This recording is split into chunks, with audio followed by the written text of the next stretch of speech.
আসসালামু আলাইকুম। আশা করি আপনারা সবাই ভালো আছেন। আজকের ভিডিওতেও আপনাদের যে জানার বিষয়, যে আগ্রহ, ইন্ডেক্সের বর্তমান কন্ডিশন এবং বর্তমানে বাইযোগ্য ট্রেডেবল স্টক কোনগুলো, কিভাবে আমরা সেই স্টকগুলো সিলেকশন করতে পারি, আমাদের প্রিপারেশন আসলে কেমন হওয়া উচিত, এই পুরো বিষয়টা আজকের ভিডিওতে সামারাইজড আকারে আপনাদের সামনে তুলে ধরার চেষ্টা করব। প্রথমে ইন্ডেক্সের অ্যানালিসিসটা থাকবে। এর পাশাপাশি আজকের ভিডিওটা একটু ডিফারেন্ট ভাবে প্ল্যান করেছি। যেহেতু প্রত্যেকটা ভিডিওতেই বিভিন্ন স্টকের অ্যানালিসিস দেয়া হয় এবং বিভিন্ন স্টক কি ক্রাইটেরিয়া মেনটেন করে আমাদের বাই সেল করা উচিত সেই জিনিসটা আপনাদেরকে বোঝানো হয়। তো আমরা জাতিগতভাবে আমরা একটা জিনিস পছন্দ করি, সেটা হচ্ছে লাইভ এক্সাম্পল। তো আজকের ভিডিওতে র্যান্ডমলি স্টক সাজেশন কিংবা স্টকের অ্যানালিসিস না দিয়ে আজকে থেকে ঠিক গত 15 দিনে আমি আসলে কি কি ট্রেড করেছি, কোন স্টকগুলো বাই করেছি, সেল করেছি এবং সেই ট্রেড সিলেকশনের পিছনে আমার রিজনটা কি ছিল। মূল উদ্দেশ্য বাই সেল না, কারণ দেখেন আমি যে স্টকগুলো বাই করেছি তার ম্যাক্সিমাম গুলো কিন্তু সেল করে ফেলেছি। কিছু স্টক হয়তো আমার হোল্ডে আছে। সো যেগুলো আমি বাই করে সেল করে ফেলেছি সেটা দেখালে নিয়ম বহির্ভূত কোনো কিছু হচ্ছে না, কারণ আমি আপনাকে বাই করার জন্য ইনফ্লুয়েন্স করতেছি না, যেহেতু আমার বাই সেল করা শেষ। এবং যেহেতু আমি বাই সেল করেছি, আমি আপনাদেরকে লাইভ বোঝাতে পারবো যে ওই স্টকগুলো আমি কেন বাই এবং সেল করেছিলাম। এবং আপনার মূল উদ্দেশ্য হওয়া উচিত ওই স্টকগুলোর নাম না খুঁজে কেন আমি ওই স্টকগুলো আসলে বাই এবং সেল করলাম সেই রিজনটা বোঝা। যদি আপনি সেই রিজনটা বুঝেন তাহলে কিন্তু পরবর্তীতে আপনি আপনার নিজের বাই সেল করার জন্য কোন স্টকগুলো এবং কিভাবে পিক করা উচিত সেই জিনিসটা সম্পর্কে একটা ধারণা পেয়ে যাবেন। সো আজকের ভিডিওতে ইন্ডেক্স অ্যানালিসিসের পাশাপাশি আমি গত 15 দিনে লাইভ যে বাই সেল গুলো করেছি সেগুলোর ট্রেড হিস্ট্রি থেকে শুরু করে কেন করেছি, কখন করেছি, কয় তারিখে করেছি, কত টাকাতে করেছি, সমস্ত কিছু আপনাদের সঙ্গে শেয়ার করতে চলেছি। প্রথমে আসেন ইন্ডেক্স অ্যানালিসিস। ইন্ডেক্স নিয়ে এক কথায় যদি বলি, ইন্ডেক্স নিয়ে খুব বেশি ওরিড হওয়ার কিছু নাই, ইন্ডেক্স নিয়ে অনেক বেশি আশাবাদী হওয়ার কিছু নাই। ইন্ডেক্স আপ ডাউন করে সাইডওয়াইজ মোডে চলতেছে এবং ইন্ডেক্স আগামী বেশ কিছুদিন কারেকশনও করবে, আপও হবে। অনেক বড় ডাউনফল আমরা দেখব না, অনেক বড় উত্থান আমরা দেখব না, ইন্ডেক্সের মধ্যে একটা সাইডওয়েজ মুভমেন্ট আমরা দেখব বলে ধারণা করছি। সুতরাং এই মুহূর্তে ইন্ডেক্স নিয়ে চিন্তা না করে আমাদের উচিত হবে নিজের হোল্ডিং এর স্টকের উপর গুরুত্ব দেওয়া, স্টকের চার্টের পজিশন এবং ফিনান্সিয়াল কন্ডিশন দুইটা জিনিসকে বুঝে, দুইটা জিনিসকে ম্যাচ করে নিজের ট্রেডিং ডিসিশন গুলোকে নেওয়া। বেশি ভয় পাওয়ার কিছু নাই, আবার অনেক বেশি এক্সাইটেড হয়ে মার্জিন লোন নিয়ে ওভার রেটেড বাই করারও কোনো কারণ নাই। তবুও যেহেতু আমরা অ্যানালিসিস করতে বসছি, ইন্ডেক্সের বর্তমান কন্ডিশন থেকে ইন্ডেক্স কত দূর পর্যন্ত যেতে পারে এবং কেন সেটা বলছি, সেই কথাটা আমি আপনাদেরকে যুক্তি সহকারে শর্টকাটে তুলে ধরছি। আমার অ্যানালিসিস অনুযায়ী ইন্ডেক্স এই লেভেলটাকে টাচ করতে পারে। এই যে আমি দাগ দিলাম, এটা একটা sell order block. Sell order ব্লকে মার্কেট এই লেভেল পর্যন্ত গিয়ে রিজেকশন ফেস করার পসিবিলিটি আছে। এটার ব্যাক ইন্ডে আরো কারণ আমি আপনাদেরকে দেখাচ্ছি। অর্ডার ব্লকের কথা যদি বাদও দেই, তাহলে আপনারা জানেন মার্কেটে হেড এন্ড শোল্ডার প্যাটার্ন কি, কিভাবে তৈরি হয়, এটার কাজ কি, এটা তৈরি হলে কি হইতে পারে, পুরো জিনিসটা 2-3টা ভিডিও আগে আপনাদেরকে হেড এন্ড শোল্ডার প্যাটার্নের একটা মাস্টার ক্লাস শেয়ার করা হয়েছে। সো ওই ক্লাসটা যদি আপনারা দেখে থাকেন তাহলে আপনারা ইতিমধ্যেই জানেন হেড এন্ড শোল্ডার প্যাটার্ন দেখতে কেমন, হলে কি হয়, কিভাবে ট্রেড করতে হয়। যদি না দেখে থাকেন তাহলে আমি আপনাদেরকে রিকোয়েস্ট করব, ইউটিউবে যাবেন, ইউটিউবে গিয়ে আমার চ্যানেলটা চলে যেতে হবে। চ্যানেলটা হচ্ছে আপনার বিনিয়োগ। বিনিয়োগ চ্যানেলটাতে যাওয়ার পর ভিডিওতে যাবেন, ভিডিওতে গেলে আপনি দেখবেন কয়েকদিন আগে, জাস্ট 2টা ভিডিও আগে হেড এন্ড শোল্ডার প্যাটার্ন এখানে দেয়া আছে। পাশাপাশি হেড এন্ড শোল্ডার প্যাটার্ন ছাড়াও প্লেলিস্টে গেলে আপনি শেয়ার মার্কেট ফ্রি কোর্স থেকে শুরু করে এই যে এখানে share market free course, chart pattern series, investment strategy, বিভিন্ন ধরনের প্লেলিস্ট পাবেন। এগুলো থেকে আপনি আপনার প্রয়োজনীয় জিনিসগুলো দেখে নিতে পারেন। এই head and shoulder pattern create করলে ইউজুয়ালি যেটা হয়, এই হেডটার দৈর্ঘ্য যতটুকু হয় নেকলাইন পর্যন্ত, এতটুকু পর্যন্ত উপরের দিকে টার্গেট কাউন্ট করতে হয়। এটা টেকনিক্যাল রুল। যদি এতটুকু পর্যন্ত আমরা টার্গেট কাউন্ট করি, এখানে আমরা দাগ দিচ্ছি এবং এটাকে আবার ডেইলিতে নিয়ে যাই, তাহলে আমরা দেখতে পাচ্ছি যেই বক্সটা আমি ড্র করছি ঠিক সেই বক্সের মিডল পয়েন্ট পর্যন্ত, অর্থাৎ 5620 এর আশেপাশে পর্যন্ত দেখায়। মার্কেট 5620 এর জায়গায় 5580 পর্যন্ত যেতে পারে, মার্কেট 5620 জায়গায় 5650 পর্যন্ত যেতে পারে। আমি আপনাকে এটা বলছি না যে লিখে রাখেন 5620 পর্যন্ত যাবে, এর চেয়ে 1 পয়েন্ট যাবে না কিংবা এর থেকে নিচে যাবে না, সেটা বলছি না। বাট ইউজুয়ালি মার্কেটের রুল অনুযায়ী হেড এন্ড শোল্ডার প্যাটার্ন করলে ঘুরে ফিরে মার্কেট এই পর্যন্ত যাওয়ার একটা পসিবিলিটিস থাকে। এখন এটা ব্রেক করবে কিনা, এই পর্যন্ত যাবে না একটু কম যাবে, সেটা সময়ের সাথে সাথে আমরা বিবেচনা করব। আপাতত আমাদের মাথায় রাখার প্ল্যান হচ্ছে মার্কেট সাইডওয়েজ মোডে চলতেছে। যতক্ষণ পর্যন্ত মার্কেট এই ক্যান্ডেলের রেঞ্জের মধ্যে আছে ততক্ষণ পর্যন্ত মার্কেট সাইডওয়েজ মোডে চলতেছে। এর মাঝখানে মার্কেটের মধ্যে এরকম আপ ডাউন আমরা দেখতে পাবো। যতক্ষণ পর্যন্ত এই বক্সটা উপরের দিকে কিংবা নিচের দিকে ব্রেকডাউন না করতেছে ততক্ষণ পর্যন্ত ইন্ডেক্সের গন্তব্য এই বক্সের ভেতরে। যখন উপরের দিকে ব্রেকআউট করবে তখন আমরা গন্তব্য চিন্তা করব এই 500 রেঞ্জের আশেপাশের দিকে, ওইটা পরে। আপাতত ইন্ডেক্স নিয়ে এতটুকুই, ইন্ডেক্স নিয়ে বলার আর বেশি কিছু নাই। এবার আসেন আজকের ভিডিওর যে মূল আলোচনার পার্ট, কোন স্টকগুলো গত 15 দিন আমি বাই সেল করেছি এবং কেন করেছি সেইটা আপনাদের সঙ্গে তুলে ধরার কথা ছিল। আমি 27 অক্টোবর থেকে আমার ট্রেড হিস্ট্রি, 27 অক্টোবর থেকে ঠিক গতকালকে পর্যন্ত আমার যে ট্রেড হিস্ট্রি আছে সেই ট্রেড হিস্ট্রিটা আপনাদের সঙ্গে শেয়ার করতে চলেছি। প্রথমে 27 অক্টোবর দেখা যাচ্ছে আমি 5টা স্টক বাই করেছি। ব্যাপারটা কিন্তু মোটেও এরকম না যে আমি প্রত্যেক দিনই 5টা স্টক বাই করি। আমি 1-2টা স্টক বাই করি, অনেকদিন কোনো স্টক বাইও করি না। বাট 27 অক্টোবর আমি বাই মুডে ছিলাম। আমি যতটুকু পেরেছি, যতটুকু আমার কাছে ক্যাশ ছিল, আমি সেখান থেকে কিছু স্টক পিক করেছিলাম। 5টা স্টক দেখা যাচ্ছে। কোনটা কেন কিনেছি আমি পরে ব্যাখ্যা করছি। প্রথমে আপনাদেরকে আগে দেখিয়ে নেই 27 অক্টোবর কেন আমি বাই মুডে ছিলাম, এটা আগে বোঝা গুরুত্বপূর্ণ। 27 অক্টোবর কোন দিন? 27 অক্টোবর হচ্ছে এই দিন, যেদিন এই রেড কালারের ক্যান্ডেলটা মার্কেটে তৈরি হয়। এখন এখানে তো মানে যুক্তিতর্কের কিছু নাই, 27 অক্টোবরেই আমি কিনেছি, তার মানে আমি আপনাদেরকে এখন শুধু উত্তর দিব 27 অক্টোবরে আমি কেন কিনেছিলাম। এখন কেনার পরে বলতেছেন আগে কেন বলেন না, এগুলো বলে লাভ নাই, কারণ অনেক আগের হিস্ট্রি। আমি আপনাদেরকে রুল শেখাচ্ছি, কেন কিনেছি সেই জিনিসটা বোঝার চেষ্টা করেন। 27 অক্টোবরের ভলিউমটা আপনারা একটু দেখেন। 27 অক্টোবরের ভলিউম গত 10-12 দিনের এভারেজ ভলিউমের সামান্য কিছু কম ছিল, বেশি ছিল না, সামান্য কিছু কম ছিল। আমরা যদি 20 মুভিং এভারেজের গ্রাফ দেখি, সেটার নিচে ছিল আমার 27 তারিখের ভলিউম। কিন্তু গত 10-12 দিনের ভলিউম এই ক্যান্ডেল দিকে যদি আমরা লক্ষ্য করি, তাহলে আমরা দেখতে পাই 27 তারিখের ক্যান্ডেল ছিল সবচেয়ে বড়। অর্থাৎ 27 তারিখে মার্কেট ভলিউম হয়েছে সবচেয়ে কম, কিন্তু 27 তারিখে মার্কেটে দর পতন হয়েছে সবচেয়ে বেশি। এই শুধুমাত্র যদি এইটুকু আপনি বুঝেন, এই জিনিসটা ইন্ডিকেট করে সেল শেষ হওয়ার লক্ষণ। আবারও বলছি, মার্কেটে ভলিউম সবচাইতে তুলনামূলকভাবে কম গত 2-1 সপ্তাহের মধ্যে, বাট গত 2-1 সপ্তাহের মধ্যে সেলের ক্যান্ডেলের লেন্থ সবচেয়ে বেশি দেখাচ্ছে, সেল হয়েছে সবচেয়ে বেশি, কিন্তু অ্যাকচুয়ালি অত পরিমাণ সেল হয় নাই, কারণ ভলিউম কম। এটাই ইন্ডিকেট করে সেল শেষের পথে। এটা ছিল 1 নাম্বার এবং সবচেয়ে গুরুত্বপূর্ণ রিজন। এরপরে আমি আরো কয়েকটা রিজন আপনাদেরকে দেখাই। আপনি যদি ইন্ডেক্সের মোমেন্টাম অ্যানালিসিস করেন, তাহলে আমরা দেখতে পাই ইন্ডেক্সের মোমেন্টামের সাপোর্ট ছিল 20.9, 20 ধরে নিচ্ছি। আরএসআই এর 20 লেভেলটা ছিল মোমেন্টামের লোয়েস্ট পয়েন্ট। এটা মোমেন্টাম ইন্ডিকেটর, এটুকু তো আমরা সবাই বুঝি।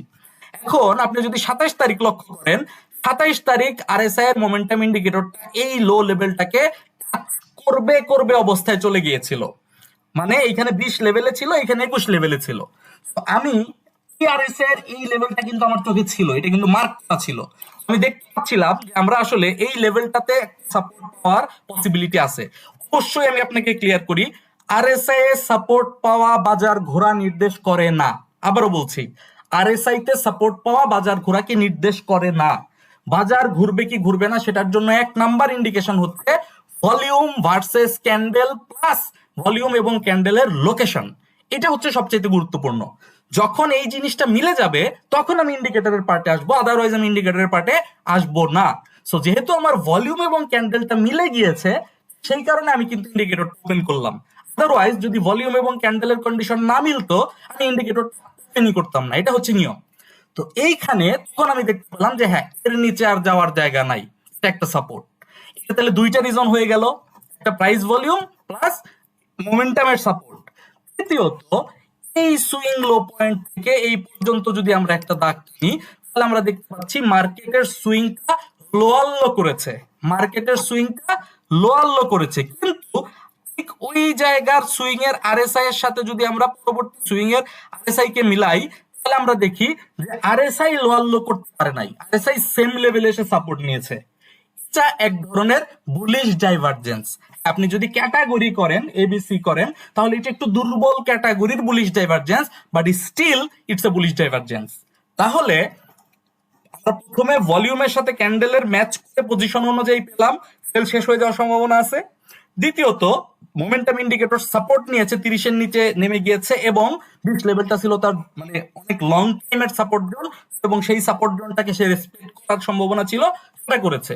পাশাপাশি একটা বুলিশ ডাইভারজেন্স ছিল, সেটা তো আছেই। এর বাইরে যদি আপনি বলেন, এখানে আপনি চাইলে এলিয়ট ওয়েভ অ্যানালিসিস করে দেখতে পারেন, স্মার্ট মানি কনসেপ্ট ভিন্নভাবে দেখতে পারেন, বাট আমি এমন 3টা কন্ডিশন আপনাকে বললাম, যে 3টা কন্ডিশন বাংলাদেশ শেয়ার মার্কেটে যারা জড়িত, যারা অন্তত পক্ষে টেকনিক্যাল অ্যানালিসিসের ভিডিও দেখেন, তারা সবাই জানেন এবং বুঝবেন। এই কমন 3টা রিজন আমি আপনাদেরকে বললাম, যে 3টা রিজনের কারণে এই 27 তারিখে আমি বাই মুডে ছিলাম, এবং এই 27 তারিখে কিন্তু একদম শেষ বেলায় বাই মুডে ছিলাম। অর্থাৎ মার্কেট যখন এই লেভেলে চলে আসছে, 2টার আশেপাশে আমি গিয়ে বাই সিদ্ধান্ত নিয়েছি। 2টার আশেপাশেই যে নিয়েছি সেটাও দেখাবো, অসুবিধা নাই। একদম এই লেভেলে আমি কিনেছি। পরের দিন তো আমার কোনো শেয়ার ম্যাচিউরড হয় নাই, পরের দিন মার্কেট আরেকটু পড়েছে, বাট আমার শেয়ার যেদিন ম্যাচিউরড হয়েছে সেই দিন থেকে মার্কেট ইউটার্ন নিয়ে নিয়েছে। এটা ছিল 1 নাম্বার রিজন 27 তারিখ থেকে আমি কেন বাই মোডে গেলাম। এবার আসেন স্টক গুলো নিয়ে ইন্ডিভিজুয়ালি বোঝাচ্ছি। প্রথমত 27 তারিখে ক্রিস্টাল ইন্স্যুরেন্স 42 টাকায়, কতগুলো কিনেছি এটা দেখানো উচিত না, এটা আপনারা বুঝেন স্বাভাবিকভাবে, এটা আপনার জানার উদ্দেশ্য হতেও পারে না, এটা আমার দেখানো উচিত না। হ্যাঁ, আমি কোনো স্টকই অন্তত পক্ষে 5,000-এর নিচে কিনি না, কখনো কখনো কম বেশি করি। 1 লাখ 2 লাখ কিনলেও আমি আপনাকে দেখাবো না, আর আমি 1 লাখ 2 লাখ কিনিও নাই, আমি স্বাভাবিক কোয়ান্টিটিতে আমার ক্যাপাসিটি অনুযায়ী কিনেছি। এই জায়গায় এক্সাইটেড হওয়ার কিছু নাই, জিজ্ঞাসা করার কোনো কারণ নাই। আপনি বাইরেরটা দেখেন, স্টকের নাম দেখেন, দেখেন। ক্রিস্টাল ইন্স্যুরেন্সের চার্টে যাচ্ছি। ক্রিস্টাল কেন কিনলাম? ক্রিস্টাল ইন্স্যুরেন্স 27 তারিখ কোথায় ছিল? 27 তারিখ ছিল এই জায়গায়, কিনেছি 42 টাকায়, মানে এই ক্যান্ডেলের মাঝামাঝি জায়গাতে কিনেছি। মাঝামাঝি জায়গায় কেনার কারণ হচ্ছে এই লেভেলটা আমার সাপোর্ট ছিল, 42 লেভেলটা আমার সাপোর্ট ছিল, এই সাপোর্টটা কখনো ভাঙে নাই। আমি এই সাপোর্ট লেভেলে বুলিশ ডাইভারজেন্স পাচ্ছিলাম, পাশাপাশি এই সাপোর্ট লেভেলটা এই দেখেন, এই লেভেলটাতে যখন ছিল তখন এখানে একটা বুলিশ ডাইভারজেন্স ছিল, তার আগে আরেকটা বুলিশ ডাইভারজেন্স ছিল, এটাকে বলে double degree bullish divergence. Anyway, bullish divergence ছিল, প্রাইস অ্যাকশনের সিগন্যাল এর আগের দিন ছিল, এরপর রিটেস্ট হচ্ছিল, এই লেভেলটা ভাঙার সম্ভাবনা ছিল কম, এবং স্টক পিএস এর সাথে প্রাইস লেভেল কম্পেয়ার করলে যেই পরিমাণ কারেকশন স্টক হয়েছে তাতে রিস্ক রেশিওটা ছিল খুবই কম, যে কারণে আমি 42 টাকার লেভেলে এন্ট্রি নিয়ে নেই। 42 টাকা কিন্তু কমিশন সহ, 42 টাকা না, আমার 41 টাকা 80 পয়সার আশেপাশে বাইরেট ছিল। এনিওয়ে, এরপরের সেকেন্ড দিন কিন্তু আমার স্টক ম্যাচিউরড না, দিন কমেছে। ওই যে ইন্ডেক্স যেটা দেখালাম, আমি কিনেছি ইন্ডেক্সের পতনের শেষের একদিন আগে, এবং পরের দিন অল্প একটু পড়েছে, সেদিন আমার স্টক ম্যাচিউর না, দিন আমার স্টক ম্যাচিউর, সেদিন থেকে স্টক বাড়া শুরু করেছে। এখন জিজ্ঞেস করতে পারেন সেল করছেন কোথায়? হ্যাঁ, আমার সেল টার্গেট এটাই ছিল, আমি এই লেভেল পর্যন্ত সেল টার্গেট দেখিয়ে রেখেছি, আমার গ্রুপে যারা আছে তারাও জানে, বাট আমি সমস্ত স্টক দিয়ে এই লেভেলে সেল করতে পারছি ব্যাপারটা এরকম না। আমি এর মাঝখানে বাই সেল মোডে ছিলাম, আগেও সেল করেছি, কিন্তু স্টকটা পজিশন ছিল আমার এইটা এবং টার্গেট ছিল এইটা। কেন বাই করেছিলাম সেটা আমি আপনাদেরকে চার্টে দেখালাম। এখানে বুলিশ ডাইভারজেন্স ছিল, এখানে বুলিশ প্রাইস অ্যাকশন হয়ে রিটেস্ট ছিল, এটা একটা মেজর সাপোর্ট ছিল, এর নিচে নামলেও আমার স্টপ লস দেওয়া লাগতো না, কারণ স্টক 3 টাকার উপরে এবং স্টকটা 100+ টাকা থেকে কমতে কমতে 40 টাকায় এসে এখানে বটম করে রিভার্সাল নিচ্ছে। সো এইখানে আমার রিস্কটা ছিল খুবই কম, যে কারণে আমি ক্রিস্টাল ইন্স্যুরেন্সটা ইন্স্যুরেন্স সেক্টর থেকে সিলেকশন করেছিলাম। স্টক গেল। এরপর জেনেক্সিলটা আলাদা করে দেখাচ্ছি না, কারণ জেনেক্সিলটা আমাকে 30 টাকায় সেল করে দিতে হয়েছে। এই স্টকটা আমাকে মাহামরি কোনো প্রফিট দেয় নাই, এটা আমি জাস্ট বাই করার পরে 2 থেকে 3 দিন হোল্ড করেছিলাম, এটা নিয়ে আমি আপনাদের সঙ্গে বিস্তারিত কিছু বলছি না। এরপরে আসেন আইসিবি সোনালী 5 টাকা 20 পয়সা, এটা একটা মিউচুয়াল ফান্ড। আইসিবি সোনালী 5 টাকা 20 পয়সা বাই রেট। কেন করেছিলাম বাই?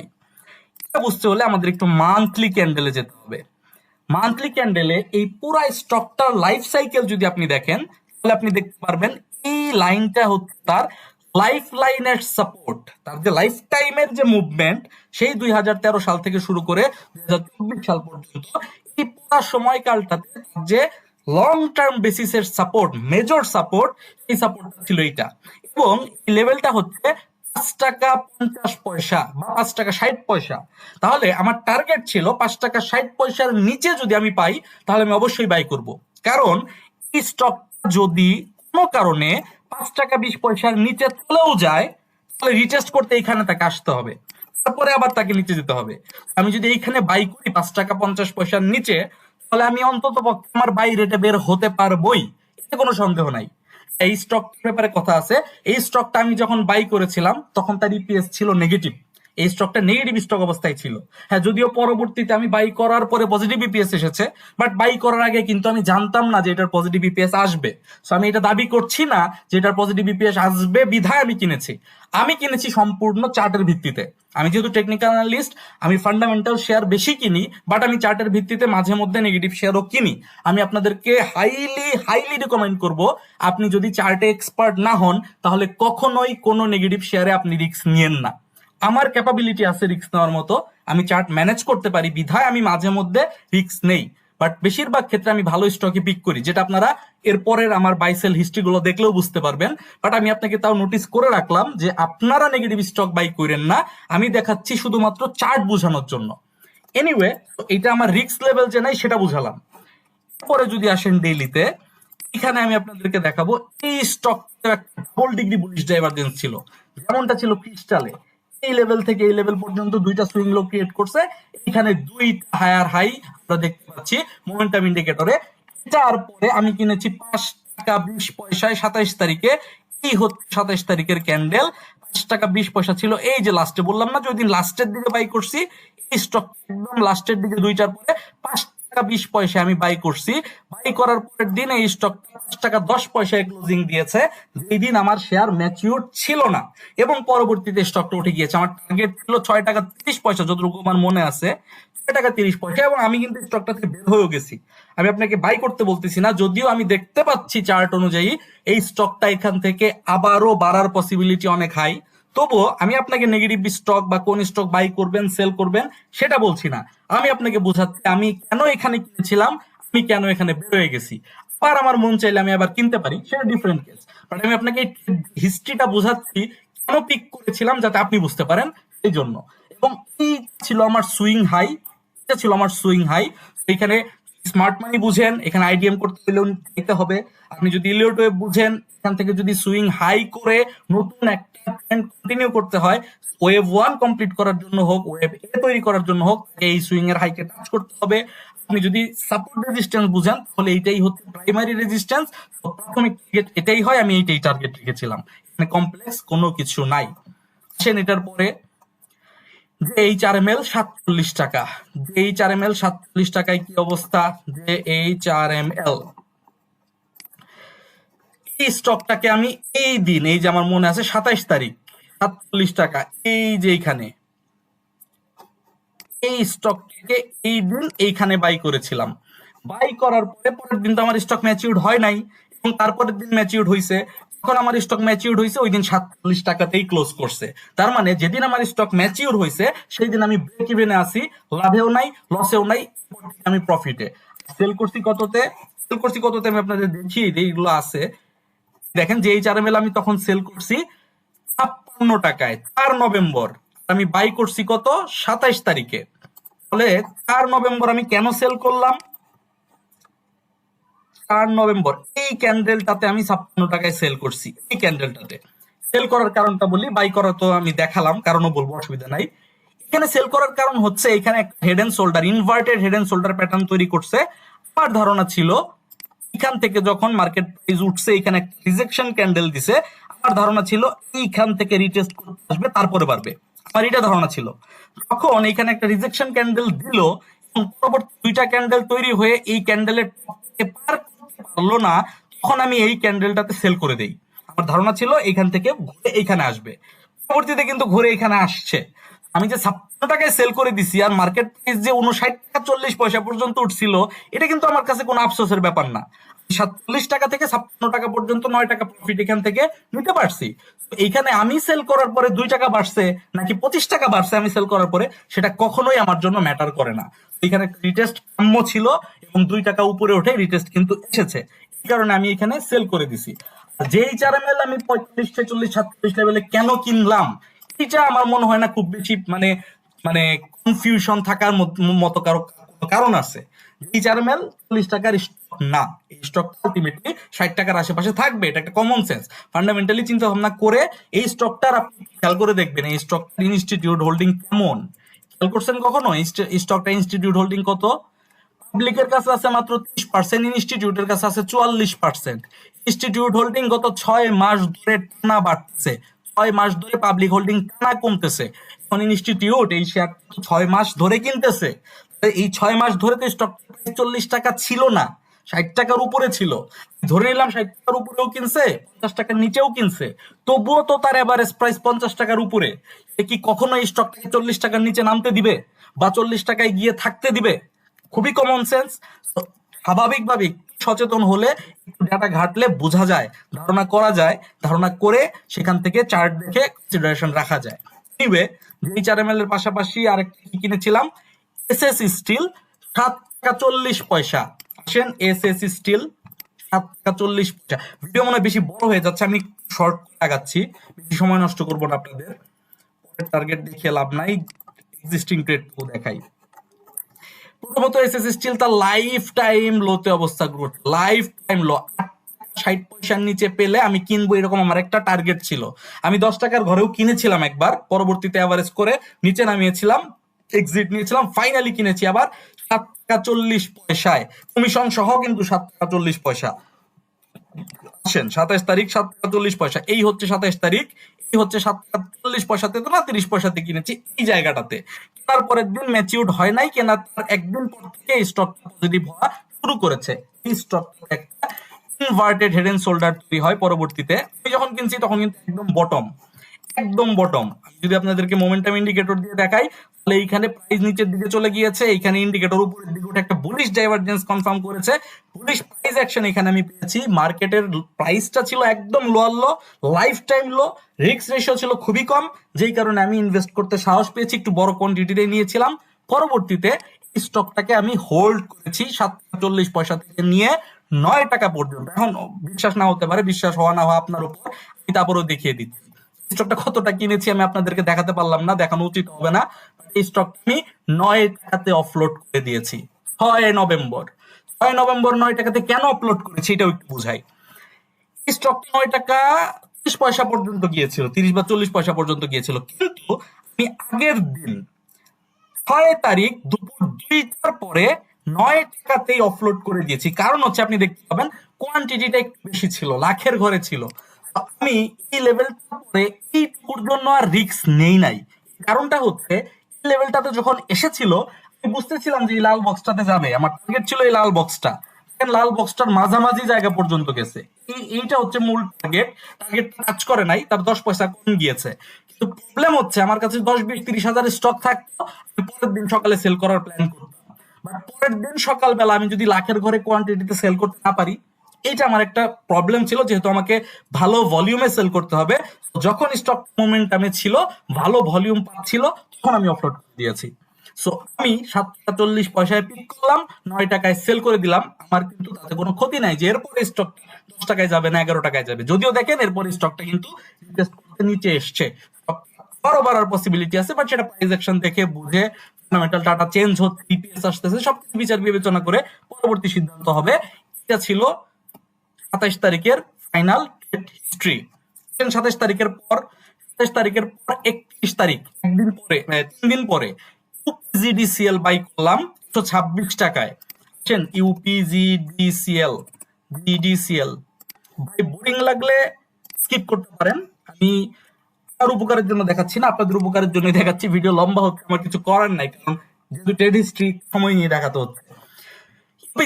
ইউপিজিডিসিএল বেসিক্যালি আমার হিসেবে এই জায়গাটাতে কারেকশন শেষ হয়েছে। আমার এক্সপেকটেশন ছিল 122 টাকাতে আসবে, এসেছে, আসলেই তো কিনতে পারি নাই। পরবর্তীতে আমাকে বুলিশ প্রাইস অ্যাকশন দিয়ে কনফার্মেশন নিতে হয়েছে। আমি স্টক কিনেছি হচ্ছে 31 অক্টোবর, এই হচ্ছে 31 অক্টোবর।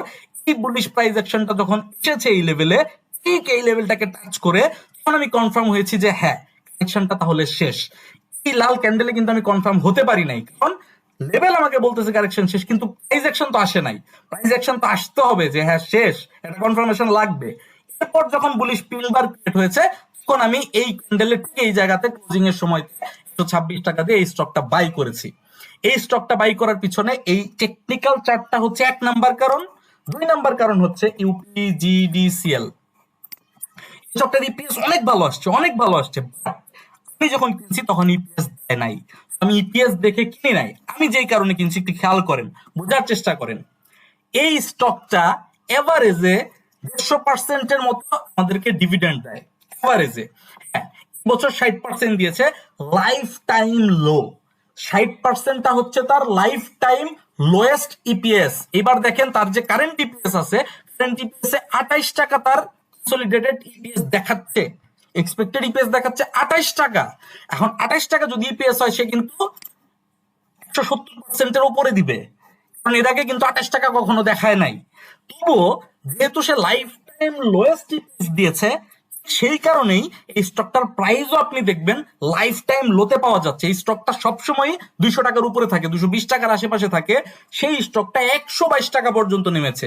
তাহলে আমি যদি 120 থেকে 130 টাকার রেঞ্জের ভিতরে পিক করতে পারি, এখানে আমার কোনো ধরনের রিস্ক রেশিও নাই। কোন ধরনের টেকনিক্যাল চার্টে যদি আমি এক্সপার্ট নাও হই, তারপরেও শুধুমাত্র ফান্ডামেন্টাল ডাটা এবং শুধুমাত্র ডিভিডেন্ডের উপর বেস করে এই স্টকটা আমি পিক করতে পারি। কারণ আমি যদি এই স্টকটা 126 টাকায় কিনে থেকে থাকি, আগামী বছর এই স্টকটা থেকে আমি অন্তত পক্ষে 15 টাকা ডিভিডেন্ড পাবো, অন্তত পক্ষে। 20 টাকার উপরে পাওয়ার পসিবিলিটি আছে, বাট আমি কমটা, লোয়েস্টটাই দেখাচ্ছি। সো আমি যদি 15 টাকা ডিভিডেন্ড পাই 125 টাকা দিয়ে কিনে, তাহলে আমার ডিভিডেন্ড ইল্ড হবে 12.5-13%, যেটা বর্তমানে ট্রেজারি বন্ডের রেটের চাইতেও হাই। ট্রেজারি বন্ডের রেট 12.4% চলতেছে 5 বছরের যদি আপনি কিনেন। আপনি তো 5 বছর ইউপিজিডিসিএল হোল্ডও করবেন না, আপনি হয়তো 1 বছর হোল্ড করবো, কথার কথা বলতেছি, আমি 1 বছর হোল্ড করি না, বাট বলতেছি কথার কথা। সেই ক্ষেত্রে আমি কিন্তু ট্রেজারি বন্ডের চাইতে বেশি রিটার্ন পাবো আগামী বছরের ডিভিডেন্ড দিয়ে। এখন ডিভিডেন্ড যদি অত দেয়, তাহলে কি এটা 120 টাকায় পড়ে থাকবে? থাকবে স্টকটা 120 টাকায় পড়ে? আমি যদি 170-80 টাকায় সেল করি, তাহলে আমি 30-40% ক্যাপিটাল গেইন নিতে পারতেছি। আর যদি আমি হোল্ড করি, তাহলে কিন্তু মিনিমাম 15% বা তার উপরে নিচে, 15 না আসলে 150%, মানে 15 টাকা বলতেছি আমি, অ্যাকচুয়ালি টাকা আমি ডিভিডেন্ড আকারেও নিতে পারবো। সো এই স্টকে যদি আমি টাকা পার্ক করে রাখি, আমি যদি 2-3 মাস মার্কেট কারেকশনও হয়, আমি যদি কোনো ট্রেড নাও করি, এই স্টকটা যদি 126 টাকায় কিনে আমি ঘুমাই, আমার কিন্তু কোনো টেনশন নাই, বিন্দাস। বছর শেষে আমি প্রফিট পাবো, শুধু প্রফিট না, মিনিমাম মিনিমাম 150% আমি বোনাস পাবো, যেখানে 15 টাকা থাকবে এবং ইল্ড হিসাব করলে থাকবে 12.5%-এর মতো। পাশাপাশি এটা দিয়ে আমি মিনিমাম 30%-40% ক্যাপিটাল গেইন করতে পারবো। টোটাল 40%-এর উপরে আমি 1 বছরে প্রফিট করতে পারবো এই স্টকটা দিয়ে, এবং আমি সেই ব্যাপারে কনফিডেন্ট। এই কারণে আমি কিনেছি। পাশাপাশি আমি তো চার্ট না দেখে কিনি না, এই কারণে আমি চার্টের এই টেকনিক্যাল কন্ডিশনটা দেখে নিয়েছি যে এটা আদতে আসলে শেষ হয়েছে কিনা। এখানে web complete, anyway web complex জিনিসে যাচ্ছি না। এই এই যে লাভ দিয়ে বাড়ছে, এটা আমার কারণে বাড়ে নাই, এটা বাড়ছে মার্কেটে ইপিএস দেওয়ার কারণে, যেটা আমি জানতাম না, বাট আমি কেনার পরে হয়ে গেছে, আলহামদুলিল্লাহ। এবং ওইটাই আমার এক্সপেকটেশন ছিল, এই স্টকটার যে ডাটা আমি দেখতে পাচ্ছিলাম, এই পেজটা আপনি বাদ দেন, এই পেজটা আপনি বাদ দেন, 4 কোয়ার্টারের এই পেজ যোগ করে দেখেন। আগের যে আমি আপনাকে অ্যানুয়ালটা দেখাই, কি হচ্ছে অ্যানুয়াল ইপিএস। অ্যানুয়াল ইপিএস এ আপনি দেখেন, এটা লোয়েস্ট ইপিএস দিছে 13 টাকা, যে কারণে আপনি লোয়েস্ট ডিভিডেন্ড পাচ্ছেন। এনিওয়ে এনিওয়ে লম্বা করতে চাই না। ইউপিজিডিসিএল এর পরে আইটিসি বাই করছিলাম, আইটিসি বাই রেটের আশেপাশে আছে, আইটিসি দিয়ে আহামরি কিছু হয় নাই এখনো পর্যন্ত। সো আইটিসি নিয়ে আমি আপনাদেরকে আলাদা করে চার্টে কিছু দেখাচ্ছি না, তবে আমি এইটুকু বলবো আইটিসি কিন্তু ভালোই পেস দিয়েছে। তার 81 পয়সার পিএস হয়েছে, 35%-এর মতো আয় বেড়েছে গত কোয়ার্টার থেকে, চার্ট পজিশন ভালো আছে। আমার বাই রেট তো দেখলেনি, আপনি আপনার মতো করে চার্ট অ্যানালিসিস করেন, চার্ট অ্যানালিসিস করে আপনি আপনার বাই ডিসিশন, সেল ডিসিশন আপনি আপনার মতো করে মেক করতে পারেন। আমি স্টকটা হোল্ডও করতে পারি, আমি স্টকটা এনি টাইম সেলও করে দিতে পারি, সেটা ডিফারেন্ট কেস। আমি আপনাদেরকে শুধু দেখাচ্ছি যে রিস্ক রেশিও মেইনটেইন করে কিভাবে ট্রেড নিতে হয়। এরপর আমি যে স্টক পিক করেছিলাম 5 নভেম্বর বাই যমুনা ব্যাংক, 17 টাকা 70 পয়সা কমিশন সহ, 17 টাকা 60 পয়সা। Jamuna bank, Jamuna bank 5 November. কি হচ্ছে 5 নভেম্বর? এই দিন 17 টাকা 60 পয়সা, মানে শেষের দিকে, ক্লোজিং এর দিকে এই স্টকটা আমি পিক করেছিলাম। আমার মনে মনে স্টপ লস ছিল এইটা, আমার টার্গেট পয়েন্ট ছিল এটা ব্রেকআউট করতে। এটা ব্রেক করলে চেঞ্জ অফ ক্যারেক্টার হয়, ডাউন ট্রেন্ডটা খতম করে চলমান যে আপ ট্রেন্ড আছে সেটা কন্টিনিউ করার জন্য এটাকে ব্রেক করাটা জরুরি ছিল। এটা কবে হবে আমি জানতাম না, বাট এটা হতেই হবে, এটা হবে, এটুকু আমার মধ্যে ছিল। যমুনা ব্যাংকের ইপিএস দেখেন, যমুনা ব্যাংকের ডিভিডেন্ড হিস্ট্রি দেখেন, যমুনা ব্যাংকের বর্তমান গ্রোথ দেখেন, আপনি আপনার মতো করে ফান্ডামেন্টাল ডাটা অ্যানালিসিস করে দেখেন যে 17 টাকা 70 পয়সায় যমুনা ব্যাংক আদৌ রিস্কি ছিল কিনা।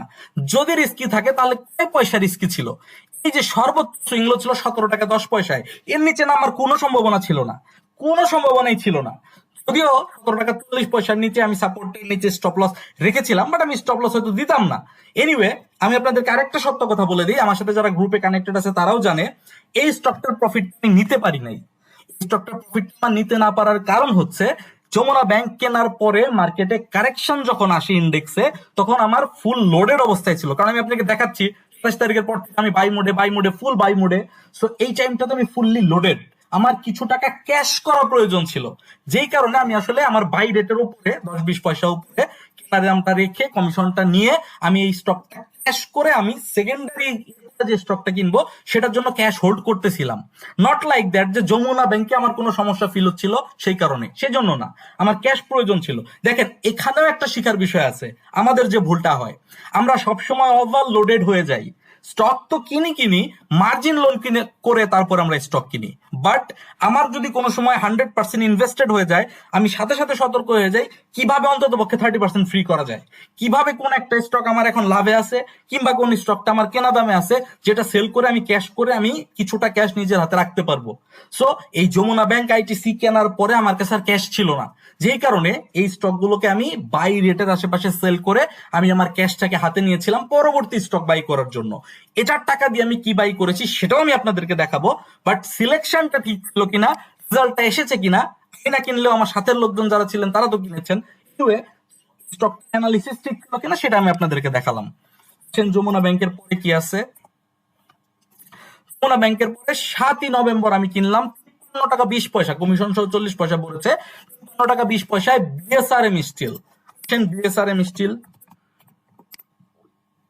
বিএসআরএম স্টিলও সেম ইউপিজিডিসিএল এর যে চার্ট দেখেছেন, সেম চার্ট, সেম ভাবে এই স্টকটা কারেকশন কমপ্লিট করেছে, কারেকশন লেভেলও মার্ক করা আছে। কারেকশন মার্ক করার পর এই সুইংটা তৈরি হয়েছে, সুইংটা তৈরি হওয়ার পর আমি এই ক্যান্ডেলটাতে কিনেছি 7ই নভেম্বর। দেখেন 7ই নভেম্বর এই ক্যান্ডেলটাতে কিনেছি। এই ক্যান্ডেলটা তো ছিল নেগেটিভ লাল কালার, এই ক্যান্ডেল আমি কেন কিনলাম?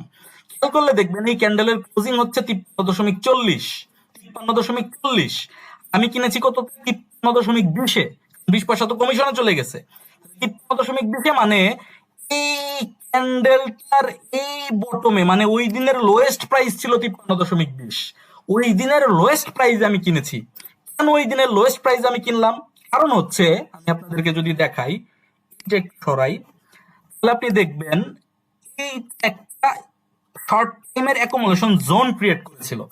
টেকনিক্যাল অ্যানালিসিস বুঝেন তা বুঝবেন, যারা বুঝেন না একটু বোঝার চেষ্টা করেন। ইনসাইড বার বলে এখানে একটা অ্যাকুমুলেশন জোন ক্রিয়েট করেছিল, যেই অ্যাকুমুলেশন জোনে এই ক্যান্ডেলটা ব্রেকআউট দিয়েছে, অ্যাকুমুলেশন জোনের ব্রেকআউট দিয়েছে।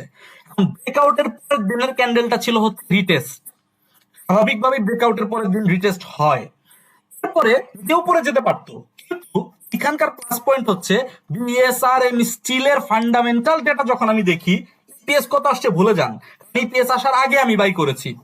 এই স্টক আমাকে 32% ক্যাশ ডিভিডেন্ড ডিক্লেয়ার করে রেখেছে, মানে কি 3 টাকা 20 পয়সা। আমি কিনতেছি কত টাকায়? 53 টাকায়। এখন আমি স্টক যখন 53 টাকায় কিনবো, 3 টাকা 20 পয়সা আমি ডিভিডেন্ড পাবো, 53 টাকা 20 পয়সায় কিনেছি, তাহলে 3 টাকা 20 পয়সা আমার কেনা দাম কাট হয়ে গেল। কাট হয়ে গেলে আমার স্টক কেনা দাম হয়ে গেল 50 টাকা, তার মানে এই বক্সেরও নিচে, বক্স হচ্ছে 50 টাকা 50 পয়সা, আর আমার কেনা দাম হয়ে গেছে 50 টাকা, মানে এইখানে আমার বর্তমান কেনা দাম এখানে, কারণ আমি ডিভিডেন্ড পেয়ে গেছি। এখন আমি তো দেখতেছি যে এই বক্স ব্রেকআউট করছে, যদি নিচের দিকেও আসে এই বক্সের মধ্যে ঘোরাঘুরি করে আলটিমেটলি ব্রেকআউট দিবে, আজকে দিবে সেটা আমি জানতাম না, বেস দেওয়ার কারণে দ্রুত দিয়ে দিছে। আমি জানতাম এই বক্সটা, এই যে দেখেন আমি এই পর্যন্ত ড্র করলাম, কিন্তু এইখান থেকে হবে আমিও জানতাম না, এটা জানা সম্ভব না। আমি জানতাম করবে কোনো একদিন, আমি আমার এক্সপেক্টেড পজিশন রিটেস্ট লেভেল থেকে কিনেছি, আমার ধারণা ছিল পরের দিনই ঘুরে যাবে। একদিন বেশি সময় নিয়েছে, তারপরের দিন থেকে ঘুরেছে। আর এই ক্যান্ডেলটা তৈরি হয়েছে পজিটিভ ইপিএস দেওয়ার কারণে। এনিওয়ে, মাঝখান দিয়ে কি হলো, মাঝখান দিয়ে 53 টাকা দিয়ে কেনার পর বর্তমান প্রাইস প্রায় 57 টাকা 80 পয়সা, মানে 3 টাকা 60 পয়সা এখানে ক্যাপিটাল গেইন আছে, 3 টাকা 20 পয়সা ইপিএস এ গেইন আছে। তাহলে 3 টাকা 60 পয়সা আর 3 টাকা 20 পয়সা মিলে 6 টাকা 80 পয়সা প্রফিট রানিং আছে। এরপরও তো স্টকটা আরো বাড়বে, কারণ ইপিএস আছে। এখন আপনি ডিভিডেন্ড দেওয়ার পর অ্যাডজাস্ট হয়ে হয়তো একটু ড্রপ করবে, ড্রপ করার সাথে সাথে বায়ার চলে আসবে, কারণ ইপিএস অনেক ভালো। তো আমি আপনাকে নতুন করে বাই করার জন্য ইন্সপায়ার করতেছি না, বাট আমি যেই রেটে বাই করছি, আমার বাই রেট বর্তমানে 50 টাকা, এক্স্যাক্টলি 50 টাকা। তো 50 টাকা বাই রেটে আমি অলরেডি 57 টাকার কাছাকাছি আছি। এখান থেকে যদি 60 টাকার উপরেও যায়, আমার কিন্তু 10 টাকা প্রফিট, মানে 20% প্রফিট। আমি চাইলে বেরোয় যেতে পারবো। সো আমি আপনাকে আমার ট্রেডিং সাইকোলজিটা বুঝালাম। আমি এমন এক লেভেলে পিক করছি যে কেনার সাথে সাথে আমার বাই রেট হয়ে গেছে 50 টাকা। আপনি কিনলে আপনারও হইতো, কারণ স্টকটা 32% ক্যাশ ডিভিডেন্ড দিচ্ছে। 14ই নভেম্বর, অর্থাৎ গত কার্য দিবস ছিল এটা রেকর্ড ডেট। তো ক্যালকুলেশন করলে একটু ঠান্ডা মাথায়, যদি আপনি একটু টেকনিক্যালের পাশাপাশি চার্ট যদি নাও বুঝেন, একটু ডেটা দেখেন, ইপিএস কবে দিচ্ছে, রেকর্ড ডেট কবে, একটু সচেতন। আপনি ব্যবসা করতে আসছেন, আপনাকে ডাটা অ্যানালিসিস করতে হবে। ব্যবসা করতে এসে আপনি কিছুই জানেন না, কিছুই বুঝেন না, ইপিএস বুঝেন না, ডিভিডেন্ড রেকর্ড ডেট বুঝেন না, রেকর্ড ডেটে কি হয় বুঝেন না, তাহলে তো আসলে হয় না। সো এই জিনিসটুকু যদি আপনি বুঝেন, চার্ট না বুঝলেও আপনি এই স্টক থেকে 55 টাকার নিচে বিনিয়োগ করে 3.5 টাকা বা 3 টাকা 20 পয়সা ডিভিডেন্ড খাওয়া কখনোই খারাপ কিছু হইতে পারে না। আসেন পিএসআরএম স্টিলের পরে লাস্ট দিন 14 তারিখ, গত দিন লাস্ট কার্য দিবসে আমি দুইটা স্টক বাই করেছি ব্যক্তিগত পোর্টফোলিওতে। একটা হচ্ছে কনফিডেন্স সিমেন্ট, একটা হচ্ছে square textile. Buy rate commission সহ 55 টাকা 91 পয়সা, মানে 55 টাকা 70 পয়সা কনফিডেন্সের বাই রেট। স্কয়ার টেক্সটাইলের বাই রেট 54 টাকা, আর বাকিটা হচ্ছে আপনার কমিশন। তাহলে 55 টাকা 70 পয়সা আর হচ্ছে 54 টাকা। কেন বাই করলাম? বিএসআরএম স্টিল বুঝছেন, তাহলে স্কয়ার টেক্সটাইল আগে বুঝেন। বিএসআরএম যদি আপনি বুঝে থাকেন, তাহলে দেখেন স্কয়ার টেক্সটাইলও সেম 32% ক্যাশ ডিভিডেন্ড দিচ্ছে। মানে আমি যখনই 54 টাকা দিয়ে স্টকটা বাই করলাম, আর বাই রেট হয়ে গেল 50 টাকা 80 পয়সা, 3 টাকা 20 পয়সার সাথে সাথে কাটা। কারণ কি, 21শে নভেম্বর এটার রেকর্ড ডেট। আমি যদি জাস্ট একটা সপ্তাহ হোল্ড করি, 3 টাকা 20 পয়সা আমি ডিভিডেন্ড পাচ্ছি। তাহলে এই স্টকটা ঠিক একই কারণে আমি কিনবো, যেই কারণে আমি বিএসআরএম স্টিল কিনেছিলাম। দ্বিতীয় কোনো কারণে আমার কিন্তু প্রয়োজন নাই। এরপরেও আরো অনেক কারণ আছে, তবে আমি আপনাকে শুধুমাত্র ফান্ডামেন্টাল কারণটা দেখালাম, যেটাও ইনাফ এই স্টকটা বাই করার জন্য। এই স্টক এখানে ট্রেন্ড চেঞ্জ করেছে। ট্রেন্ড চেঞ্জটা এখানে কিভাবে কেন করেছে, এটা অ্যাডভান্স টপিক, এটা আমার ট্রেনিং ক্লাসে আলোচনা করা হয়। সঙ্গত কারণে আমি আসলে পাবলিক ভিডিওতে এই জিনিসটা দেখাতে পারলাম না। যারা আমার সাথে কানেক্টেড আছেন তারা শুধু খেয়াল রাখবেন, ক্লাস নাম্বার 23টা দেখে নেবেন। এইখানে আমি কি বুঝাতে চাইছি, ট্রেন্ড চেঞ্জ করলো এবং কোথায় এন্ট্রি পয়েন্ট, আপনারা ক্লাস নাম্বার 23 এক্স্যাক্টলি খুঁজে পেয়ে যাবেন। তারপর কমনলি বোঝার জন্য আমি আপনাদেরকে দেখাচ্ছি যে কমনলি এখানে কি ঘটনা ঘটেছে। আপনাদেরকে কাপ এন্ড হ্যান্ডেল প্যাটার্নটা একটু দেখাই। যদি আপনারা কাপ এন্ড হ্যান্ডেল প্যাটার্ন লিখে সার্চ করেন, তাহলে আপনারা মার্কেটে বিভিন্ন জায়গায় বিভিন্ন ধরনের কাপ এন্ড হ্যান্ডেল প্যাটার্ন দেখবেন। এইরকম একটা গোল তৈরি হয়, তারপর এরকম চ্যানেল তৈরি করে নিচের দিকে নামে একটা হ্যান্ডেল তৈরি হয়। আপনি চারটা থেকে মিল পান, খেয়াল করে দেখেন তো মিল পান কিনা। আপনাদেরকে ড্র করে দেখাই। এই হচ্ছে কাপ, এই এই এই এই আর হ্যান্ডেল হচ্ছে, এই হচ্ছে তার ডাউন চ্যানেল, এই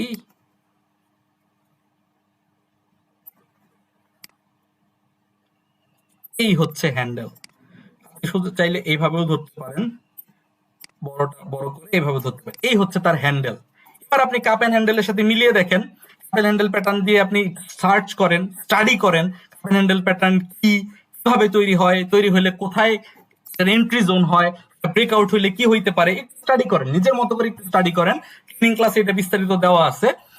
এইখান থেকে এই স্টকটা হ্যান্ডেলটাকে ব্রেকআউট করলো। হ্যান্ডেলটাকে ব্রেকআউট, আমি কিন্তু কখনোই শুধুমাত্র ফান্ডামেন্টাল ডাটা দেখে কোনো স্টক কিনি না।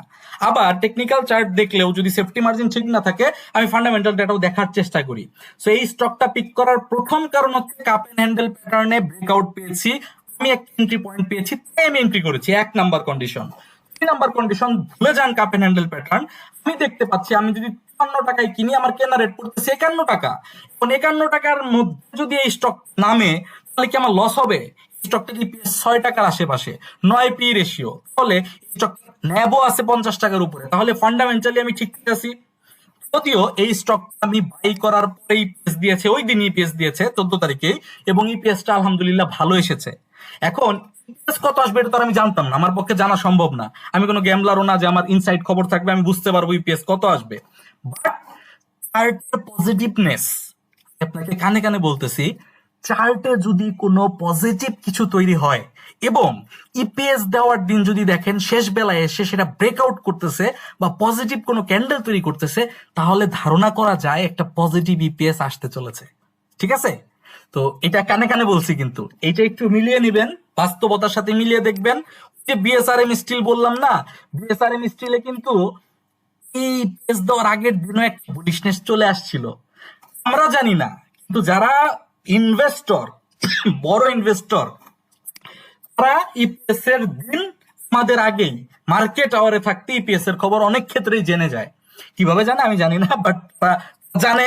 আমি কেন বুঝতে পারতেছি বা বলতেছি, আমি চার্টে সেটা রিফ্লেকশন পাই যে তারা জানছে। আমার কাজ শুধু তাদেরকে ফলো করা, চার্ট দেখে দেখে, আমার পক্ষে তো আর ইপিএস জানা সম্ভব না। সো এনিওয়ে, এই স্টক দেখালাম, কেন কোথায় সেটাও দেখালাম। এরপরে ছিল কনফিডেন্স সিমেন্ট, 55 টাকা 70 পয়সা। কনফিডেন্স সিমেন্ট কেন, এটা কেন? এগুলা সরাই দিই, এগুলা রাখলে কনফিউশন ক্রিয়েট হবে, আপনি ধরে বসে থাকবেন, এটা পরে হবে না, পরে আমাকে গালি দিবেন। এনিওয়ে, আসেন এই স্টকটা একটু বুঝাই। এই ইলিয়ট ওয়েব দিয়ে বুঝাবো, যদি বুঝেন, আর যদি না বুঝেন অসুবিধা নাই। এই স্টকটা ইলিয়ট ওয়েবের 1 নাম্বার ওয়েব কমপ্লিট করে 2 নাম্বার ওয়েব কমপ্লিট করেছিল এবং আমার মনিটরিং এ ছিল। ইপিএস টিপিএস কোনো কিছুর জন্য এটা কিনি নাই, মনিটরিং এ ছিল। কারণ কি? কারণ হচ্ছে দীর্ঘদিন ধরে এই স্টকটা কারেকশন হচ্ছিল, দীর্ঘদিন ধরে এই স্টকটা প্রায় 90 টাকা টাচ করে এসে নিচের দিকে কারেকশন করতে করতে করতে করতে এই লেভেলে আসছে, এবং যখন এই লেভেলে আসছে তখন আরএসআই এর ভ্যালু 23-এ চলে আসছে। এবং সেম ভাবে যদি আমি আপনাকে দেখাই, এই স্টকটার জন্য আরএসআই এর সাপোর্ট লাইন হচ্ছে এইটা, এবং দেখেন এই লেভেলে এসে আরএসআই এর সাপোর্ট লাইনে চলে আসছে। তো এর নিচে আর নামার পসিবিলিটি কম। পর এখান থেকে রিভার্সালও দেখিয়েছে, ওকে ফাইন, আমি কিনতে পারি নাই, ঠিক আছে, আমি ওয়েট করতেছি। 1 নাম্বার ওয়েভ হইলো, 2 নাম্বার ওয়েভ হইলো, এবার আমার কনফার্মেশন লাগবে যে হ্যাঁ এখানে 2 নাম্বার ওয়েভের সমাপ্তি না, 3 নাম্বার ওয়েভ কমপ্লিট হবে কিনা। এই সেকেন্ড ক্যান্ডেলটাই কনফার্মেশন দেয়, এই সেকেন্ড ক্যান্ডেলটা কনফার্মেশন দেয় যে 2 নাম্বার ওয়েভ কমপ্লিট, এরপরে 3 নাম্বার ওয়েভ শুরু হতে চলেছে। বাট এই 2 নাম্বার ক্যান্ডেলও আমি কিনতে পারি নাই, আইদার আমার মনিটরিং ওই দিন ছিল না, অথবা আমি ক্লোজিং পর্যন্ত দেখে এনাফ কনফিডেন্স পাই নাই, কনফিডেন্স সিমেন্ট আমি কিনতে পারবো। কিন্তু পরবর্তী দিন সকালবেলা যখন স্টকটা আমার মনিটরিং এ ছিল, তখন আমি দেখলাম অ্যাপ ওপেন হইলো, তখন আমি কনফার্ম হয়ে গেলাম যে 1 নাম্বার ওয়েবের টপকে গ্যাপ দিয়ে ব্রেক করে ওয়েব 3, মানে এইটা কনফার্ম একটা ওয়েব 3 চলতেছে, স্টার্ট হয়ে গেছে। তো এইখানে এইবার এন্ট্রি নেওয়া যায়। আমার এন্ট্রি কততে? 55 টাকা 70 পয়সাতে। সকালবেলা ধাপ এই তো প্রাইস বেড়ে গেছে, 56 টাকায় উঠে গেছে। সো আমি ট্রাই করে করে অ্যাভারেজ করে করে 55 টাকা 70 পয়সাতে, এই লেভেলে 55 টাকা 70 পয়সা মানে হচ্ছে এই লেভেলে এন্ট্রি নিয়েছি, এই লেভেলে এন্ট্রি নিয়েছি। এবার যদি ডেইলিতে আসি, তাহলে এন্ট্রি নেওয়ার পরে আরো এইটুকু প্রাইস বেড়েছে। এরপর আগে আপনাকে কানে কানে বলেছিলাম যে চার্টের পজিটিভনেস আমাদেরকে ধারণা দেয় ইপিএস কেমন আসতে চলেছে। এখন এই দিন ছিল এই স্টকটা আবার ইপিএস দেওয়ার কথা। এখন ইপিএস খারাপ আসলে কি ওয়েব 3 স্টার্ট হবে? হবে? হবে না তো। ইপিএস খারাপ আসলে ওয়েব 3 স্টার্ট হয় না কখনো লজিক্যালি, তাই না? তার মানে ইপিএস ভালো আসার পসিবিলিটি আছে, কিন্তু আমি জানতাম না ইপিএস কেমন আসবে। আমি চার্টের উপর বেড নিয়েছি, চার্ট আমাকে বলতেছে ভালো আসতে পারে, ভালো আসতে পারে, কানে কানে বলতেছে। সো আমি ওই চান্সটা নিয়েছি, চান্সটা নেওয়ার পর মার্কেট প্রাইস হোল্ড হয়েছে আলটিমেটলি, এবং ইপিএস একটা চমৎকার ইপিএস এসছে। আমরা যদি গত কোয়ার্টারের ইপিএস দেখি, স্কয়ার টেক্সটাইল না, কনফিডেন্স সিমেন্ট, কনফিডেন্স সিমেন্ট, আমরা দেখতে পাবো গত Q1 যেটা ডিক্লেয়ার করেছিল সেটাতে ছিল 2 টাকা 27 পয়সা। এই কোয়ার্টারে সম্ভবত 3 টাকা 89 পয়সা নাকি 96 পয়সা, 3 টাকা 90 পয়সার আশেপাশে ইপিএস দিয়েছে, অর্থাৎ গতবারের থেকে অলমোস্ট ডাবল এর কাছাকাছি। তার মানে কি, ওয়েব 3 চলে এবং ইপিএস ডাবল, তাহলে এইখানে আরো একটা হল্ট হওয়ার পসিবিলিটি আছে। বুঝাইতে পারলাম? জন্য আমার টার্গেট এই পর্যন্ত। এখন দেখেন এখানে ব্যাপার আছে, আমি আপনাদেরকে ক্লিয়ার করি। অনেকে বলবেন টার্গেট কত পর্যন্ত, ভাই বলে দেন, ভাই বলে দেন। বলেই দিচ্ছি, আপনি শুধু বোঝার চেষ্টা করেন। এই যে 1 2 3 4 5 দেখাচ্ছি না, 1 2 3 4 5 করে করে স্টকটা 70 থেকে 75 টাকার রেঞ্জ পর্যন্ত যাবে। এখন আমি দেখেন, আমি কিনছি গতকাল, আর কালকে ম্যাচিউরিটি হবে না, কালকে যদি হল্ট হয় আমি সেল করতে পারবো না। তো এর পরের দিন যখন আমি মানে আমার ম্যাচিওর হবে, আমি যদি দেখি আমার 20% প্রফিট হয়ে গেছে, স্বাভাবিকভাবে আমি সেল করে দিব। 2 দিনে টি2 20% প্রফিট হলে কোন গাধা সেল করবে না? এখন এই স্টক 200 টাকায় যাবে না 400 টাকায় যাবে আমার তো দেখার বিষয় না। কিন্তু ধরেন আমার ম্যাচিউর ডেটে 10%-এর উপরে প্রফিট নাই, কথার কথা, এই স্টকটার সাথে কি হইতে পারে? স্টকটা 1 2 3 4 5 করে মানে এইটা ডাউন ট্রেন্ড শেষ করছে, ডাউন ট্রেন্ড শেষ করে একটা ইম্পালস মুভ শুরু করছে, এইটুকু কনফার্ম। তো এইটুকু যদি হয় এবং এখানে ইপিএসও যেহেতু ভালো আসছে, সেটা গ্রো করবে, আস্তে আস্তে গ্রো করবে। ব্যাপারটা হচ্ছে এই ঘটনাটা ঘটার পর বা যে লেভেল পর্যন্তই যাক 70 75, এইভাবে করে এবিসি তৈরি হবে, পিসি তৈরি হবে। এখন এই লেভেলও আসতে পারে, এই লেভেলও আসতে পারে, এটা এখন কেউ বলতে পারবে না। পরবর্তীতে যখন এটা তৈরি হবে তখন এটা প্রেডিকশন করা যাবে, যখন এটা তৈরি হবে তখন এ প্রেডিকশন করা যাবে, যখন এ তৈরি হবে তখন বি প্রেডিকশন, বি তৈরি হলে সি প্রেডিকশন। এখনই সি প্রেডিকশন করার কোনো সুযোগ নাই, আমি আপনাকে ফরম্যাটটা বোঝানোর চেষ্টা করতেছি। এরপরে কি হবে? এরপরে এই জিনিসের রিপিট হবে, এই জিনিসটা আবার ক্রিয়েট হবে, জিনিসটা আবার ক্রিয়েট হবে। তারপরে কি হবে?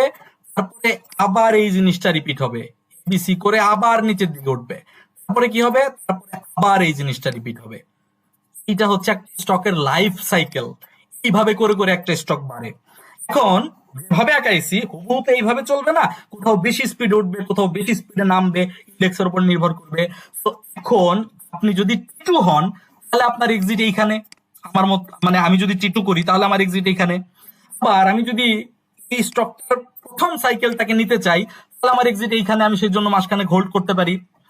আর আমি যদি স্টকটাতে লং টার্ম ইনভেস্ট করি তাহলে আমার টার্গেট 100+, বা অন্তত এই যে 90 টাকার রেঞ্জের আশেপাশে পর্যন্ত আমি ওয়েব 3 পর্যন্ত নিব। এখন কিন্তু ফার্স্ট ওয়েবের ওয়েব 3 চলতেছে, মূল ফার্স্ট ওয়েবের ওয়েব 3 চলতেছে।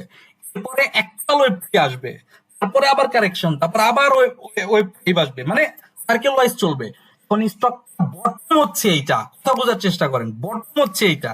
এখন আপনি যদি বিনিয়োগ করে বছরের উপরে হোল্ড করেন, আপনি 100+ টার্গেট রাখতে পারেন বা 90+ টার্গেট রাখতে পারেন। আপনি যদি এই লেভেলে ইনভেস্ট করে 1 সপ্তাহ টার্গেট রাখেন তাহলে আপনি 62 63 টাকাতেই আপনার এক্সিট নিতে পারেন। আপনি যদি 2 মাসের টার্গেট রাখেন তাহলে আপনি 70 টাকা পর্যন্ত টার্গেট রাখতে পারেন। ডিপেন্ড করে আপনি কতদিন হোল্ড করতে পারবেন, পরবর্তী কোয়ার্টারে এই স্টকটা কত ইপিএস দিল এবং আপনি কতটুকু চার্ট বুঝে সেটাকে ফলো করতে পারেন। এই পুরো জিনিসটার উপর নির্ভর করে আসলে আপনি কোন লেভেল পর্যন্ত নিতে পারবেন। আর এক্সপার্ট ট্রেডার যারা আছে তারা এত দূর পর্যন্ত হোল্ড করে না, এখান থেকে বৃষ্টি খায় আবার ছেড়ে দেয়, আবার যখন কোন একটা ওয়েব 3 আসে পরবর্তী আবার ঢুকে আবার কারেকশন। কারণ কি? কারণ হচ্ছে এই ওয়েব 3 পরে এই পর্যন্ত জায়গাটা দেখেন, এইখানে সময় অনেক বেশি কিন্তু গ্রোথ কম। এখানে যদি 65 টাকা থাকে এখানে হবে হচ্ছে 72, 500 টাকার ডিফারেন্স, 500 টাকার ডিফারেন্স, কিন্তু এখানে প্রায় 4 5 মাস সময় চলে যাবে। কিন্তু আপনি যদি তুলনামূলক ভাবে এইখানে এন্ট্রি নিতে পারেন এবং এই সময়টুকু হোল্ড করতে পারেন তাহলে দেখেন এখানে আপনি 1 মাসের মধ্যেই এখানে হয়তো বা আপনি 65 টাকা থেকে 85 টাকা পর্যন্ত 20 টাকা গ্রোথ নিয়ে নিতে পারলেন। সো যারা এক্সপার্ট ট্রেডার তারা চেষ্টা করে এই জায়গাগুলোতে ঢুকতে এবং এই জায়গাগুলোতে অ্যাভয়েড করতে। বাট যারা এগুলো না বুঝি, এত কমপ্লেক্সিটি যাদের পছন্দ না, আমরা চাইলে বটমে ইনভেস্ট করে লম্বা সময় হোল্ড করে পুরো সার্কেলটা নিতে পারি। তো ফিক্সড টার্গেট বলে কিছু নাই। আপনি কোন ধরনের ট্রেডার, কতটুকু বুঝেন, আপনার ক্যাপাসিটি কতদিন হোল্ড করার মতো আছে, আপনি কতক্ষণ স্থির থাকতে পারেন স্টক কেনার পর, এই বিষয়গুলোর উপর নির্ভর করে আপনি কতদিন পর্যন্ত হোল্ড করতে পারবেন। কনফিডেন্স সিমেন্টের এখানে যদি আসি, আমি আপনাদেরকে দেখাই P/6, P/6, ন্যাপ 74, স্টক ন্যাপের নিচে থাকলে সবসময় ফান্ডামেন্টালি সিকিউর হয়। মাত্র 8 কোটি শেয়ার, এই শেয়ারটা আমার 55 56 টাকায় কেন রিস্কি হবে? ফান্ডামেন্টালি বাদ মানে চিন্তা করেন, টেকনিক্যাল বাদই দেন, টেকনিক্যাল আপনি বুঝেনি না। তারপরেও আপনি যদি এই স্টকটা দেখেন, এই স্টকটার ইপিএস এখন ডাবল আসছে। তো আমি আপনাকে আমার গত 15 দিনের হিস্ট্রি দেখালাম, কোথায় কিনেছি, কবে কিনেছি, কেন কিনেছি, পুরো জিনিসটা দেখালাম। আশা করি আপনি কিছু হলেও লার্নিং পেলেন। আমি আপনাকে এখান থেকে কোন স্টক বাই সেল করতে রিকমেন্ড করছি না, আমার বাই সেল ফলো করার জন্য বলছি না। আমি আপনাকে অনুরোধ করছি সাইকোলজি বোঝার চেষ্টা করেন। আমি কিন্তু আইসিবি সোনালীতেও ট্রেড নিয়ে প্রফিট করেছি, এসএস স্টিলের মতো খারাপ ইপিএস এসছে এরকম শেয়ারেও আমি ট্রেড করে প্রফিট করেছি। আবার কনফিডেন্স সিমেন্ট, স্কোয়ার টেক্সটাইল, বিএসআরএম স্টিল, ইউনিক, ইউপিজিডিসিএল এর মতো বা যমুনা ব্যাংকের মতো ভালো শেয়ারগুলো কিন্তু আমি বাই সেল করছি। কিন্তু আপনি যদি আমার বাই সেল হিস্ট্রি দেখেন, 80% ভালো শেয়ার, 20% হইতে পারে জাঙ্ক শেয়ার। আমি আপনাকে বলবো আপনি 100% ভালো শেয়ারেই থাকেন।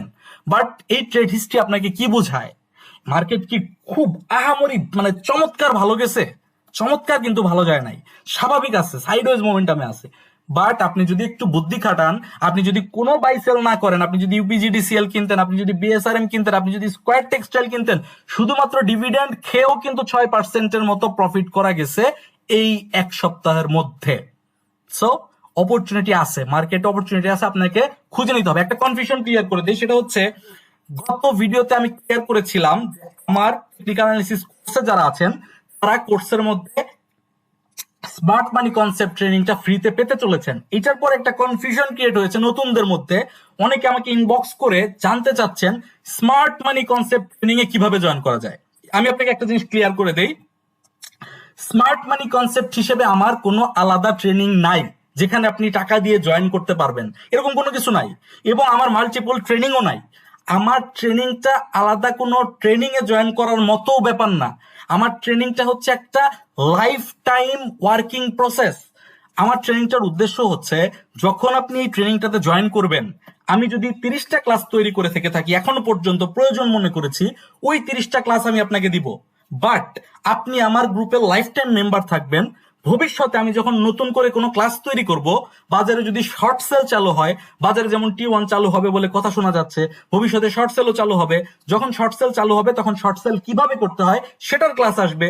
যখন এসএনসির প্রয়োজনীয়তা বোধ করবো যে মার্কেটে এখন এসএনসির যুগ এসেছে, এসএনসি শেখা প্রয়োজন, তখন এসএনসির ক্লাস তৈরি করি, সেগুলো ওখানে যায়, ওগুলো অ্যাড হইতে থাকে সিকোয়েন্সিয়ালি।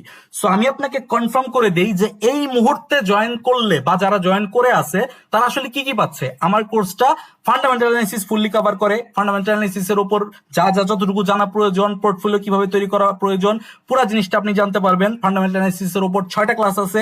এরপর টেকনিক্যাল অ্যানালিসিসের উপর টোটাল 23টা ক্লাস এই মুহূর্তে রেডি করা আছে। এই 23টা ক্লাসের মধ্যে আপনি প্রাইস অ্যাকশনের ইন ডেপথ জানতে পারবেন, ভলিউম অ্যানালিসিস জানতে পারবেন, মার্কেটে যে কমন ইন্ডিকেটর গুলো আছে, মুভিং এভারেজ, আরএসআই বা অন্যান্য কিছু ইন্ডিকেটর, এই ইন্ডিকেটরের মাস্টারি লেভেলের অ্যানালিসিস আপনি করতে পারবেন। এগুলো কিভাবে কাস্টমাইজ করে ব্যবহার করতে হয় সেটা জানতে পারবেন।